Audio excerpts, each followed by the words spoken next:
Kelly Carter grew up in a small, crowded apartment on the 5th floor of a rundown building in Harlem. The neighborhood was rough, with crime, poverty, and despair lurking around every corner. But inside the walls of their tiny home, Kelly's mother, Angela, worked tirelessly to create a haven of love and hope for her 2 children, Kelly and her younger brother, Marcus.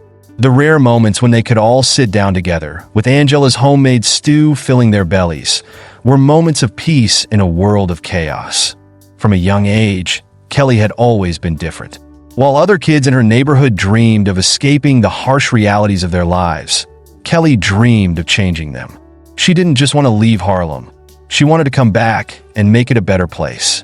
Her dreams took shape during her frequent visits to the local library, where she spent countless hours reading about justice, fairness, and the power of law to make a difference. The stories of civil rights lawyers like Thurgood Marshall and Ruth Bader Ginsburg inspired her. She wanted to be like them, a force for good, someone who could help those who had been forgotten by society. At night, as she lay in bed, she would close her eyes and picture herself walking the halls of Yale University, the school she had read about in so many books. Yale was her dream, her symbol of hope. But it seemed like an impossible goal for a girl from Harlem, with no money and a single mother who could barely keep the lights on. Her mother, Angela, was a woman of quiet strength. She worked 2 jobs, cleaning offices during the day and working as a cashier at a grocery store at night. Her hands were calloused, her eyes weary, but she never let Kelly see the full extent of her exhaustion. Angela believed in the power of education and instilled in Kelly the belief that she could achieve anything if she worked hard enough. "Your mind is your ticket out of here, Kelly," she would say. "Don't let anyone tell you what you can or can't do." But it wasn't just Angela who fueled Kelly's ambitions. Kelly's best friend, Brandon, was her constant companion, her rock. They had grown up together in the same building, attending the same schools, facing the same challenges. Brandon was tall and athletic, with a bright smile that could light up the darkest days. He had dreams of his own, but he always made time to support Kelly's. When Kelly confided in him about her dreams of becoming a lawyer and attending Yale, he didn't laugh or tell her it was impossible. Instead, he encouraged her, often reminding her, "You're the smartest person I know, Kelly. If anyone can do it, it's you." Despite the long odds, Kelly thrived in school. She was at the top of her class, excelling in every subject, but her true passion was for debate. The first time she stood in front of a class and argued her point, something inside her clicked. She felt a surge of adrenaline, a sense of purpose. She knew then that this was what she was meant to do. She joined the debate team and quickly became its star, winning competitions and earning the respect of her peers and teachers alike. But life in Harlem was never easy. Kelly's academic achievements didn't shield her from the harsh realities of her environment. She saw friends drop out of school, get involved with gangs, or fall victim to the violence that plagued the streets. Every day was a battle to stay on course, to keep her eyes on the prize despite the distractions and dangers all around her. She knew that one wrong step could derail everything. Her mother's struggles weighed heavily on Kelly as well. Angela never complained, but Kelly could see the toll that the endless hours of work were taking on her. There were nights when Angela came home so tired that she could barely speak, her body slumped with fatigue. Kelly wanted to help her mother, to ease her burden, but she also knew that her best chance of doing so was to focus on her studies, to succeed in school, and to get into Yale. It was a delicate balance, one that often left Kelly feeling torn between her responsibilities at home and her dreams for the future. As Kelly entered her junior year of high school, the pressure intensified. She knew that this was the year that would determine her future. Her grades had to be perfect, her extracurriculars flawless, her test scores exceptional. Yale was a long shot, and she needed every advantage she could get. But the more she excelled, the more resistance she faced. Some teachers were supportive, recognizing Kelly's potential and encouraging her to aim high.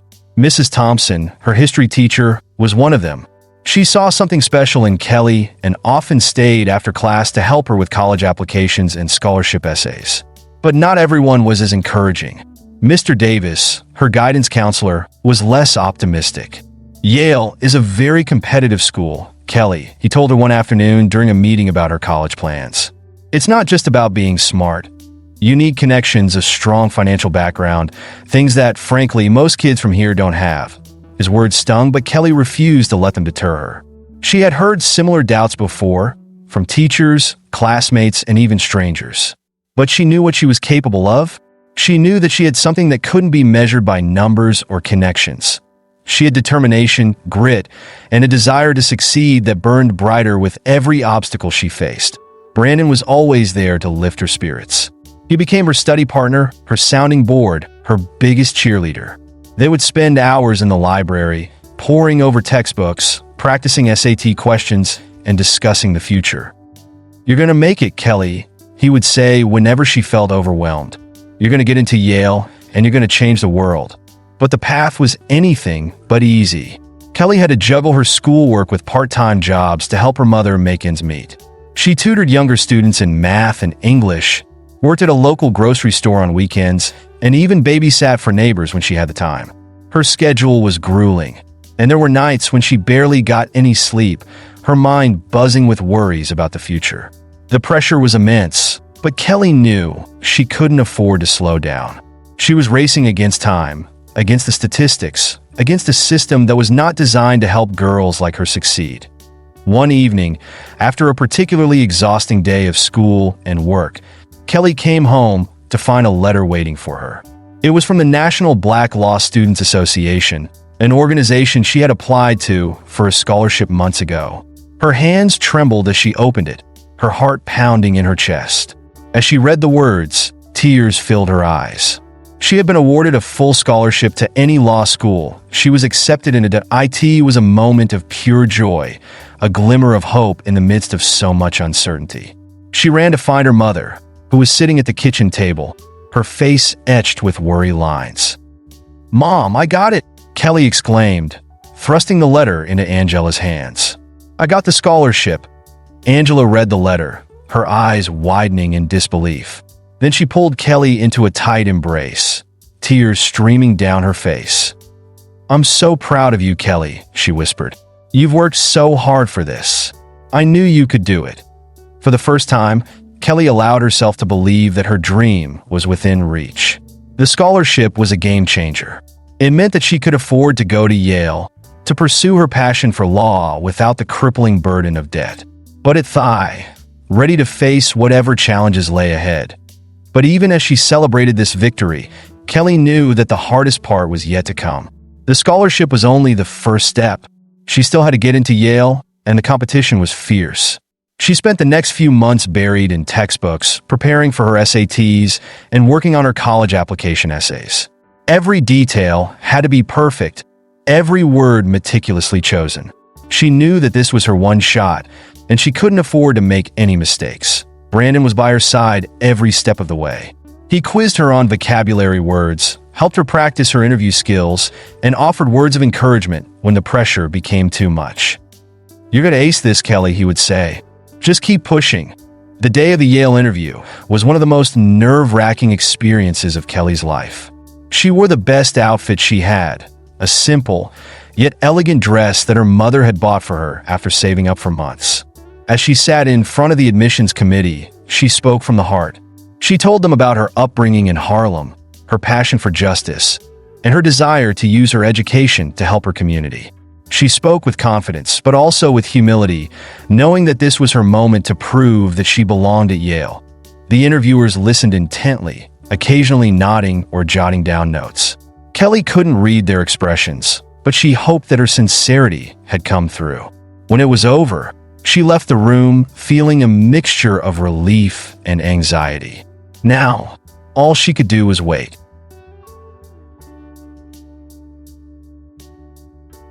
The weeks that followed were some of the most agonizing of Kelly's life. Every day, she checked the mailbox, her heart racing with anticipation. She couldn't concentrate on her schoolwork, couldn't sleep, couldn't think about anything other than that letter. Her future depended on it, and the uncertainty was almost unbearable. Brandon tried to distract her, taking her to the park, to the movies, and even to a few school dances. But nothing could take her mind off the waiting. Every time she saw the mailman, her stomach would tighten with anxiety. Each day that passed without a letter felt like an eternity. Finally, after what felt like an eternity, the letter arrived. Kelly was home alone when she found it in the mailbox, a thick envelope with the Yale crest embossed on the front. Her hands shook as she opened it, her heart pounding in her chest as she read the words, her eyes filled with tears. She had been accepted. She had done it. She was going to Yale. Kelly's first instinct was to call her mother, but Angela was at work. So she ran to Brandon's apartment, bursting through the door with tears streaming down her face. "I got in," she cried, holding up the letter. "I got into Yale." Brandon's face broke into a wide grin, and he pulled her into a bear hug. "I knew you could do it," he said, his voice filled with pride. "You're going to Yale, Kelly. You're going to change the world." When Angela came home that evening, Kelly surprised her with the news. Angela's reaction was even more emotional than Kelly had expected. She burst into tears, pulling Kelly into a tight embrace. "I'm so proud of you, Kelly," she said, her voice choked with emotion. "You've worked so hard for this, and you deserve every bit of it." The next few weeks were a whirlwind of activity. Kelly had to prepare for her move to New Haven, arrange her finances, and say goodbye to her friends and family. It was bittersweet. She was excited about the future, but leaving Harlem was harder than she had anticipated. She would even have to leave Brandon behind. He had been her rock for so long, and the thought of being without him was daunting. But Brandon was nothing but supportive. "You're going to do great things, Kelly," he told her the night before she left. "And don't worry about me. I'll be cheering you on from here. Just promise me you won't forget about us when you become a big-shot lawyer." Kelly smiled through her tears. "I could never forget you, Brandon. You're a part of who I am." The day Kelly left for Yale was a mix of emotions. Her mother accompanied her to the train station, holding back tears as they said their goodbyes. "Be strong, Kelly," Angela said, her voice trembling. "And remember, no matter what happens, I'm always here for you." Kelly hugged her mother tightly, trying to hold back her own tears. "I love you, Mom," she whispered. "I'll make you proud." As the train pulled away from the station, Kelly watched Harlem fade into the distance. She felt a lump in her throat as she realized that she was leaving behind everything she had ever known.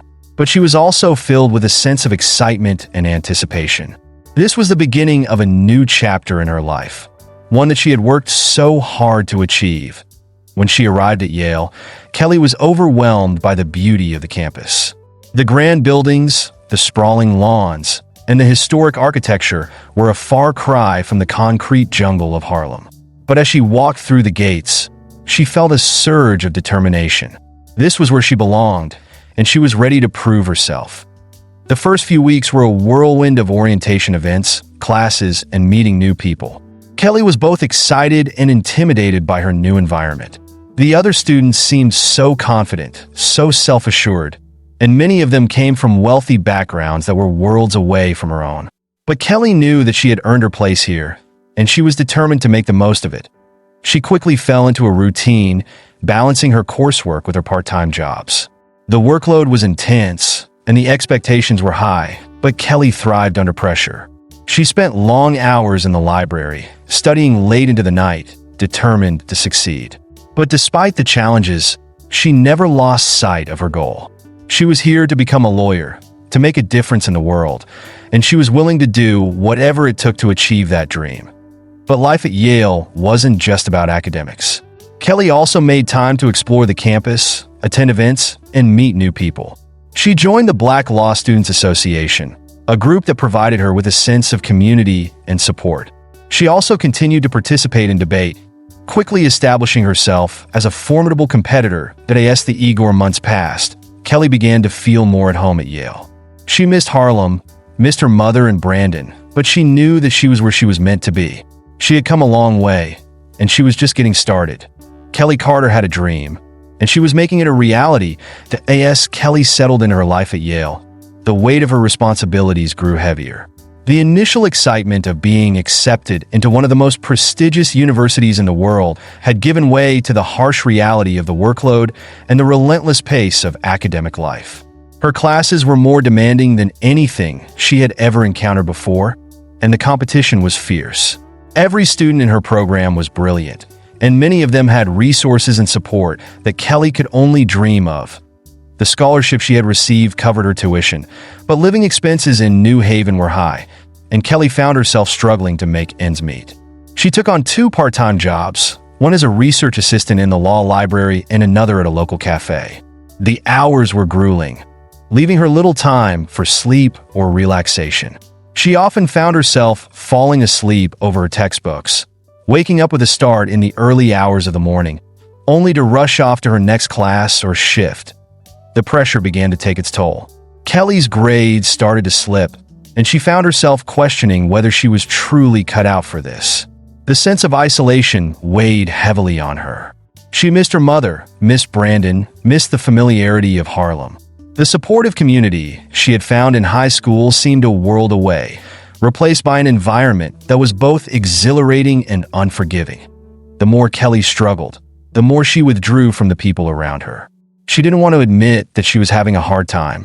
She was supposed to be strong, supposed to be the girl who had overcome all the odds to make it to Yale. But inside, she felt like she was falling apart. One particularly difficult night, Kelly found herself alone in her dorm room, overwhelmed by the weight of her circumstances. She had just received a disappointing grade on a major paper, and her boss at the cafe had reprimanded her for a mistake she had made during a busy shift. It felt like everything was unraveling at once. She sat on the edge of her bed, staring at the stack of books on her desk, tears streaming down her face.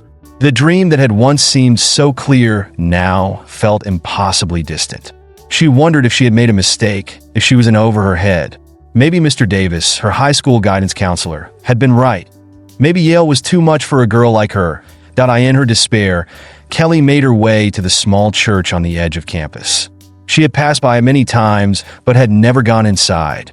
That night, she felt drawn to it, as if it were the only place where she might find some solace. The church was empty, save for a few candles flickering in the dim light. Kelly knelt at the altar, her heart heavy with grief and doubt. She closed her eyes and prayed, her hands trembling. She prayed for strength, for guidance, for a sign that she wasn't alone in this struggle. She poured out all her fears, all her worries, to the God she had grown up believing in, the God her mother had always turned to in times of need. As she prayed, a sense of peace slowly began to wash over her. It wasn't an answer, and it didn't solve her problems, but it was enough to give her the strength to keep going. She left the church that night feeling a little lighter, her resolve renewed. She wasn't ready to give up, not yet.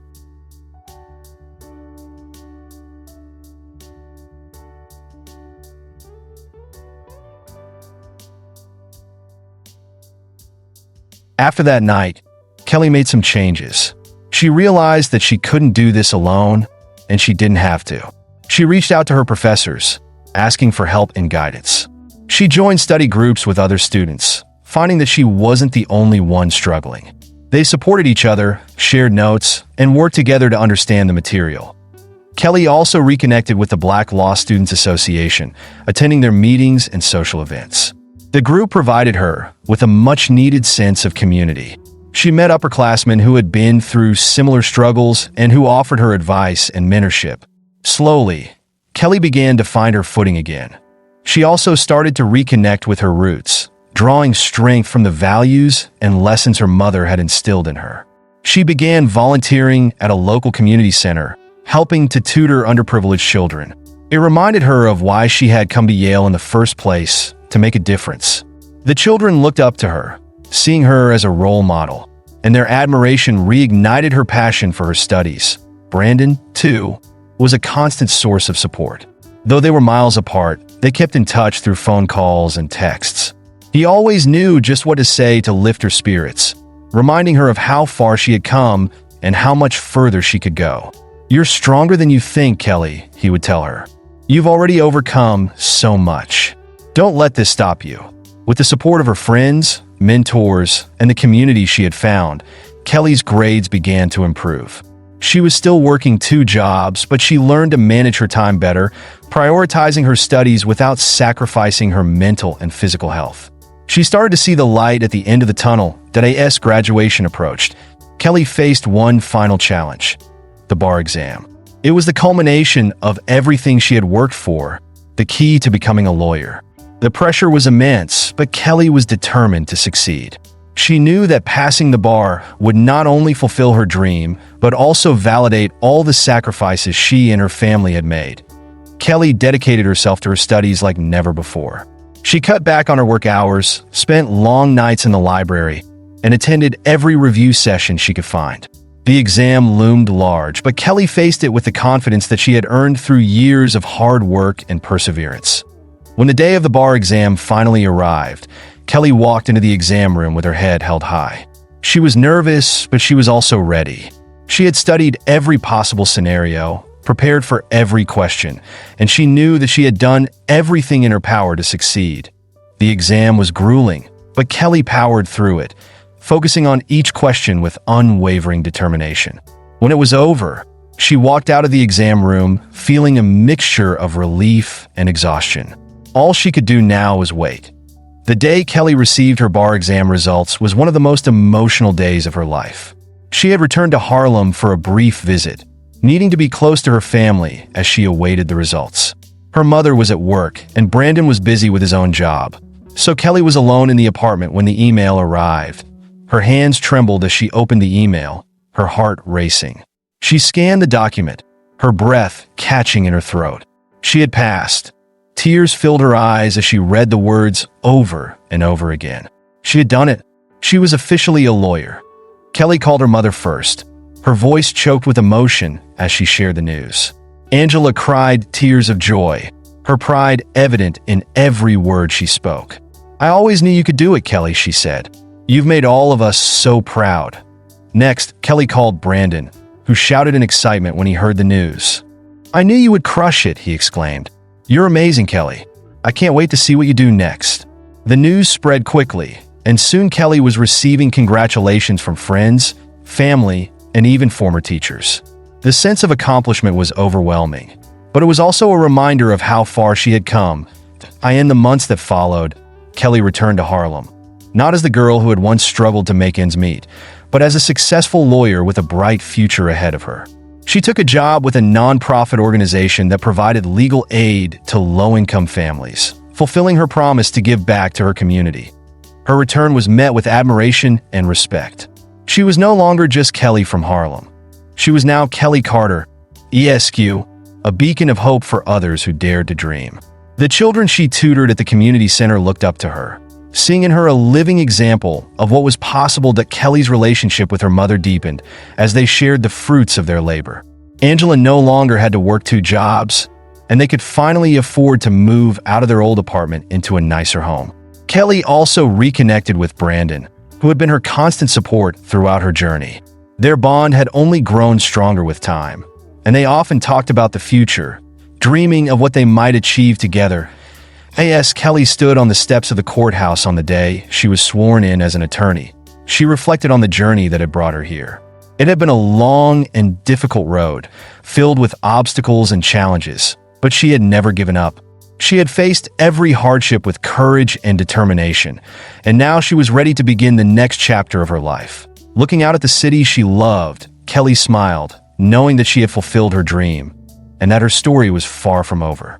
The girl from Harlem who had once dreamed of changing the world was now ready to make that dream a reality. Hope you enjoyed this story. Don't forget to like it and subscribe to our channel. Your participation is essential so that we can continue to bring you more incredible stories. Share it with your friends to help our channel grow. Thanks for watching, and see you in the next video.